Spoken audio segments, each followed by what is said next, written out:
Assalamualaikum warahmatullahi wabarakatuh. Waalaikumsalam warahmatullahi wabarakatuh. Terima kasih teman-teman atas perhatiannya. Di sini kami dari kelompok 1 ingin mempresentasikan rangkuman dari 20 jurnal yang sudah kami cari tentang disleksia. Nah, sebelumnya perkenalkan terlebih dahulu anggota kelompok kami. Saya sendiri Bagus Nurul Aini. Saya Kalina Nazara. Saya Dina Marisa dan saya Sabita Balasyanya. Jadi apa sih disleksia itu? Disleksia merupakan suatu gangguan perkembangan saraf yang ditandai dengan kesulitan yang berkelanjutan dalam membaca dan menulis, seperti ketidakakuratan atau masalah dalam kelancaran membaca. Kendala ini biasanya muncul meskipun individu itu memiliki kecerdasan yang baik dan memiliki akses kesempatan untuk belajar yang memadai. Penyebab disleksia bersifat kompleks dan mencakup berbagai faktor, termasuk faktor genetik atau neurobiologis, masalah dalam pemrosesan fonologis yang sering terjadi tetapi tidak selalu, serta perbedaan dalam kemampuan kognitif seperti memori kerja, kecepatan pemrosesan, dan perhatian. Selain itu, faktor lingkungan dan karakteristik ortografi bahasa juga berperan. Penyebab utama yang teridentifikasi yang pertama adalah faktor biologis dan genetik.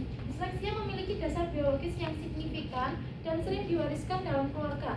Penelitian dengan teknik pencitraan otak seperti yang terdapat di jurnal kita yang nomor 16 menunjukkan perbedaan dalam struktur dan fungsi bagian otak yang berkaitan dengan pemrosesan bahasa dan visual, termasuk gangguan pada jalur magneselular di talamus visual serta area temporo-occipital di sisi kiri. Yang kedua, masalah fonologis.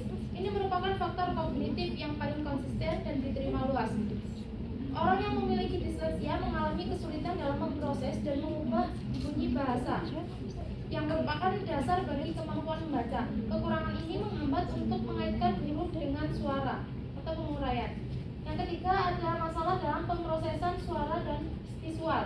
Beberapa teori menekankan adanya kesulitan dalam pemrosesan temporal, kecepatan dalam memproses informasi, baik dalam pendengaran, seperti kepekaan terhadap perubahan suara, maupun dalam penglihatan, seperti pemrosesan visual yang cepat, yang dapat menghambat kecepatan membaca. Yang keempat adalah aspek kognitif lain.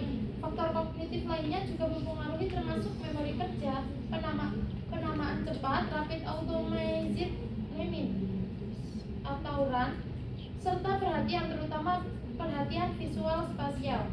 Yang kelima, dampak lingkungan. Meskipun faktor lingkungan bukan penyebab langsung, mereka dapat memengaruhi tingkat keparahan disleksia, kualitas pengajaran membaca, paparan awal terhadap literasi, dan kondisi sosial ekonomi dapat memperburuk atau mengurangi gejala kesulitan membaca. Serta itu, kompleksitas ortografi bahasa seperti perbedaan antara bahasa Inggris dan Italia juga berperan dalam cara disleksia muncul. Oke, selanjutnya ada permasalahan dan dampak utama dari disleksia.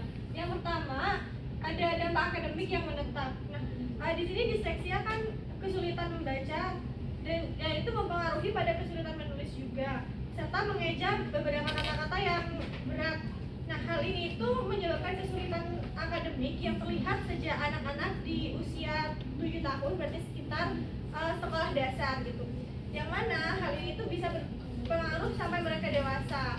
Nah, ini tuh bisa menyebabkan mereka terkendala dalam prestasi mereka, misal dalam mata pelajaran maupun dalam hal lainnya. Yang kedua ada dampak psikologis dan konsep diri. Nah, karena efek yang seumur hidup itu, penderita disleksia ini biasanya akan cenderung untuk memiliki rasa percaya diri yang rendah, terus memiliki persepsi kecerdasan yang lebih rendah, serta mudah merasa frustasi, malu, cemas, dan juga merasa bodoh dibandingkan dengan teman-teman sebayanya. Yang ketiga ada ketidaksetaraan dalam diagnosis dan dukungan. Nah, di sini ketidaksetaraan yang dimaksud misalkan ketidaksetaraan dalam hal ekonomi. Nah, penyandang disleksia yang berada pada keluarga dengan ekonomi yang stabil itu akan memiliki memiliki diagnosisnya tuh lebih cepat gitu. Jadi tahu diagnosisnya tuh kalau anak ini mengalami disleksia dan akan ditangani secara khusus. Nah, akan tetapi untuk anak yang mengalami disleksia tapi tumbuh dalam keluarga dengan ekonomi yang kurang stabil, itu kemungkinan tidak akan terdeteksi bahwa dia itu memiliki disleksia, dan memungkinkan juga untuk tidak dapat menerima layanan yang sesuai.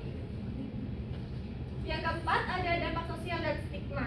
Nah, di sini disleksia itu karena mudah merasa malu, percaya diri, tidak percaya diri dan lain hal, itu akan mengalami norma sosial dan sistem pendidikan yang ketat, yang mana menyebabkan pengucilan ataupun pengasingan terhadap penderita disleksia. Terus yang terakhir, ada dampak neurologis dan kognitif yang mendasar. Disleksia ini kan memiliki dasar neurobiologis yang kuat, dengan studi terbaru menunjukkan bahwa adanya perbedaan dalam struktur dan fungsi otak, seperti pada jalur makroseluler di talamus visual, serta kekurangan dalam pemrosesan fonologis. Kemudian di sini saya menjelaskan tentang solusi. Yang pertama ada diperlukan pendekatan yang menyeluruh. Ini fokus pada deteksi awal serta penilaian yang didasarkan pada hipotesis. Terus yang kedua ada intervensi pendidikan yang teruji secara ilmiah. Tiga, penggunaan metode multisensori dan penyesuaian cara mengajar yang sesuai dengan kebutuhan individu. Lalu yang keempat ada pelatihan untuk pengajar serta partisipasi dan dukungan dari keluarga. Kemudian nomor 5 ada pemanfaatan teknologi. Lalu yang terakhir ada kebijakan inklusif. Baik, jadi kesimpulannya adalah disleksia adalah gangguan saraf perkembangan yang menyebabkan kesulitan membaca dan menulis meski anak tersebut memiliki kecerdasan yang normal. Penyebabnya kompleks, meliputi faktor genetik, biologis, kognitif, dan lingkungan. Dampaknya tidak hanya pada akademik, tetapi juga dari aspek psikologis dan sosial. Penanganan yang efektif membutuhkan deteksi dini, intervensi berbasis bukti, dan dukungan dari keluarga.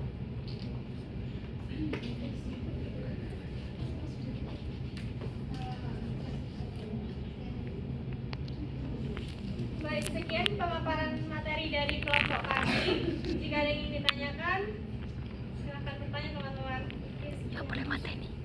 Nggak boleh mateni. Aduh, tutup dulu.